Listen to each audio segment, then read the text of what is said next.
Good morning, praise the lord. ઈશ્વરનો આભાર માનતા આવો પ્રભુનું વચન જોઈએ અને વચન દ્વારા આજના દિવસની શરૂઆત કરીએ. પોતાની માલ મિલકત વધારવા માટે જે ગરીબ પર જુલમ ગુજારે છે અને જે દ્રવ્યવાનને બક્ષિસ આપે છે તે બંને કેવળ કંગાલ અવસ્થામાં આવશે.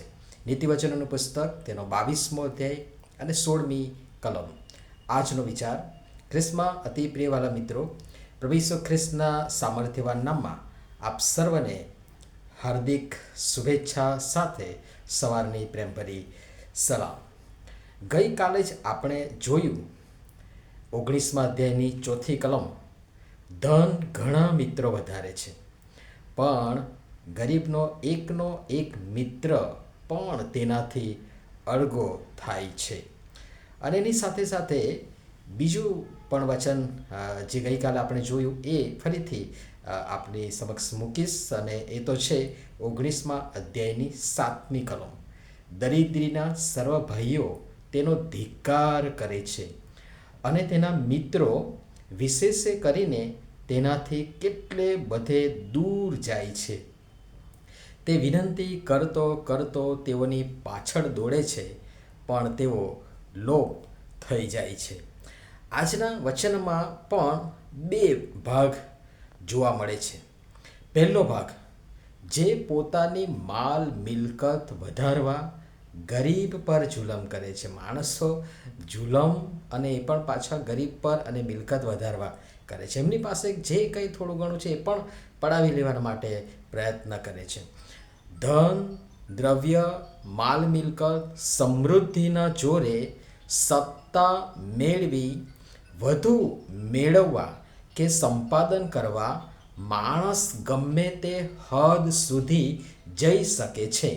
કોઈકના હકનું, કોઈકના અધિકારનું પણ પડાવી લઈ, છીનવી લઈ, આંચકી લઈ, ઝૂંટવી લઈ, પૈસાના જોરે ન ચાલે તો ધાક ધમકીથી, બળજબરીથી, અને જો તેનાથી પણ જો વ્યક્તિ ન માને તો ગમે તેમ કરીને તેને રસ્તામાંથી હટાવી દઈ, તેનું કાસળ કાઢી નાખવા સુધીના અધમ પ્રયત્નો કરવામાં આવે છે. આવો જ એક પ્રસંગ જૂના કરારમાં રાજાઓના પુસ્તકમાં તમને જો યાદ હોય તો નાબોથની વાડી. ઇઝરાયેલી એ નાબોથની વાડી પડાવી લેવા માટે સમરૂનના રાજા આહાબે પણ એ જ પ્રમાણે કર્યું. ધન, પૈસા, તારે જે જુએ તે હું તને આપું, એ પણ કર્યું. કદાચ ધાક ધમકી પણ આપી હશે. ન માન્યો, કારણ કે એના બાપ દાદાને, એના પૂર્વજોની એ જમીન અને મિલકત હતી, અને ના પાડી. અને પછી ન માન્યો તો રાજાની સ્ત્રી, જે પણ પરિચિત છે, જે પણ પ્રચલિત પાત્ર છે, સ્ત્રી ઇઝેબેલે તરકટ રચી તેને મરાવી નાખ્યો, નાબાથને મરાવી નાખ્યો અને તેની વાડી પછી પડાવી લીધી. 22મા અધ્યાયની 22મી કલમ તમે જોશો તો ત્યાં લખ્યું છે કે ગરીબને ન લૂંટ, કારણ કે તે ગરીબ છે, અને ભાગળમાં પડી રહેલા દુઃખીઓ પર જુલમ ન કર. કોણ ભાગળમાં પડી રહે? કોણ રસ્તા પર પડી રહે? જે નિર્ધન છે, ગરીબ છે, ભિખારી, કંગાલ અવસ્થામાં તેઓ, અને તેમનું પડાવી લો. બાપ રે બાપ! અને એનું પરિણામ શું આવી શકે છે એ આ જ અધ્યાયની 22મા અધ્યાયની 23મી કલમ તમે જોશો તો ત્યાં બહુ સ્પષ્ટ લખ્યું છે, કેમ કે યહોવા તેમનો પક્ષ કરીને લડશે, તેમના પક્ષે લડશે, અને જેઓ તેમનું છીનવી લે છે તેઓના જીવ તે છીનવી લે છે. ફરીથી વાંચીશ, કેમ કે યહોવા તેમનો પક્ષ કરીને લડશે, અને જેઓ તેમનું છીનવી લે છે તેઓના જીવ તે છીનવી લે છે.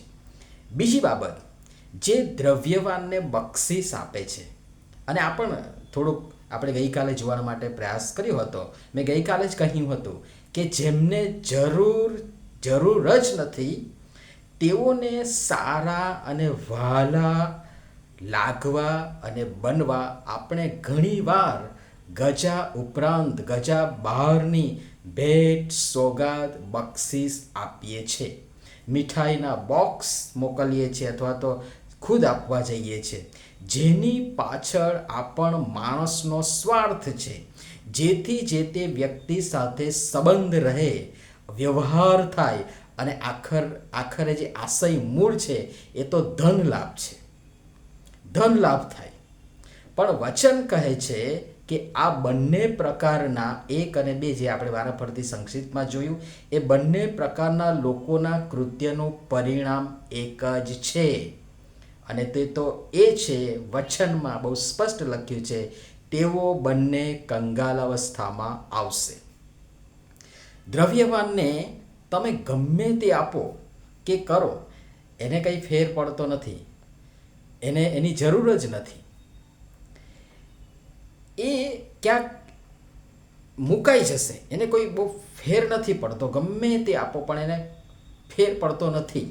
બહુ ઘણું તો શું થશે કે એ બે પળ માટે તમને સ્મિત આપશે, હાસ્ય આપશે, અને તે પણ નકલી. ને તમારી બક્ષિસ ભેટ સોગાદ મોઘા બુકે એ ઢગલામાં મુકાઈ જશે, જે બીજાને આપવાના ચક્રમાં સામેલ થઈ જશે. જેમ પ્રસંગોએ અપાતા પેન્ટ, શર્ટ અને બીજી ઘણી બધી વસ્તુઓ એક હાથથી પછી બીજા પ્રસંગમાં બીજા હાથે જાય છે અને પછી ક્યાંકનું ક્યાંક પહોંચે છે. ટૂંકમાં બસ એટલું જ કહીશ કે જેને જરૂરિયાત છે તેમને આપીએ, આપણું તો લેખે લાગશે. પ્રભુ સમજવાના માટે આપણ સર્વને સહાય થતા મદદ કરો. નમીએ પ્રાર્થના કરીએ. મહાન ગૌરવી અને પ્રેમાળ પિતા, અમને આપેલ તમામ આશીર્વાદો, ધન દોલત, માલ મિલકત, સમૃદ્ધિ કે ગમે તે હોય, કેવળ અમારા પૂરતી જ સીમિત ન રાખતા અમારા જ જરૂરિયાતમંદ ભાઈ બહેનો, પરિવારજનો તેમના ખરા સમયે તેમાંથી આપી મદદરૂપ થવા અને તેમને ઉત્તેજન રૂપ બનવા કૃપા કરી અમારી સૌની તમે સહાય થતા મદદ કરો. પ્રભુ ઈસુના નામમાં આમેન. ધન્યવાદ.